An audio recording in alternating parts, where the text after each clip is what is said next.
இந்த மெடிடேஷன் வரும்போது வந்து ஆட்டோமேட்டிக்காவே நம்மளுடைய எமோஷனல் இன்டெலிஜென்ஸ் சொல்லக்கூடிய இந்த நம்மளுடைய உணர்ச்சிகளை கையாளக்கூடிய பக்குவம் வந்து வர ஆரம்பிக்கும். சில பேர் நம்மளுடைய தினசரி வாழ்க்கையில நீங்க பார்க்க முடியும். சில பேர் வந்து உங்க குடும்பத்திலேயோ உங்கள் நண்பர்களையோ வந்து வந்து பார்த்தீங்கன்னா ஒரு ரொம்ப கஷ்டமான ஒரு ஒரு ஒரு சூழ்நிலையா இருக்கும். அவங்க ரொம்ப சர்வசாதாரணமா ஹேண்டில் பண்ணிட்டு போயிடுவாங்க. ஓ இவ்வளவு தானே, சரி ஓகே பார்த்துக்கலாம்.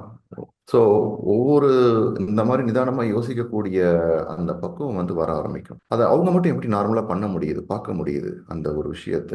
நம்மளே நிறைய டைம் அவங்க கிட்ட இருந்து இன்ஸ்பிரேஷன் எடுத்துக்குவோம். நம்ம ஃப்ரெண்ட்ஸோ, நம்மளுடைய கணவரோ மனைவியோ, இல்லைன்னா வந்து ஈவன் மகன் மகள் இவங்க இல்லை சுற்றி இருக்கிறவங்க கிட்ட இருந்து அவ்வளோ சேலஞ்சான ஒரு சூழ்நிலையாக இருக்கும். ஒரு கோபம் படக்கூடிய ஒரு சூழ்நிலையாக இருக்கும். இல்லை ஒரு ஒரு டென்ஷனான இருக்கும். ஆனால் அதை வந்து பரவாயில்ல, அதை ஈஸியாக ஹேண்டில் பண்ணிட்டு போயிடுவாங்க.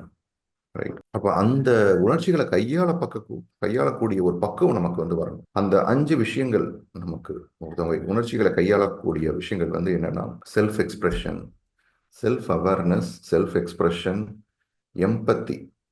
ஸோ இந்த எக்ஸ்பிரஷன்றது வந்து உள்ள இருக்கக்கூடிய விஷயங்கள், நமக்குள்ள என்ன போயிட்டு இருக்குது, அதை வந்து மற்றவங்களுக்கு நான் இதை சொல்லணும்னு விரும்புகிறேன். அதை வந்து நீங்கள் சொல்லணும், சொல்லக்கூடிய அந்த தைரியம் வரணும். பல நேரத்தில் நம்ம பல விஷயங்களை உள்ள ஓடிட்டு இருக்கிறத வெளியில் சொல்றதே கிடையாது.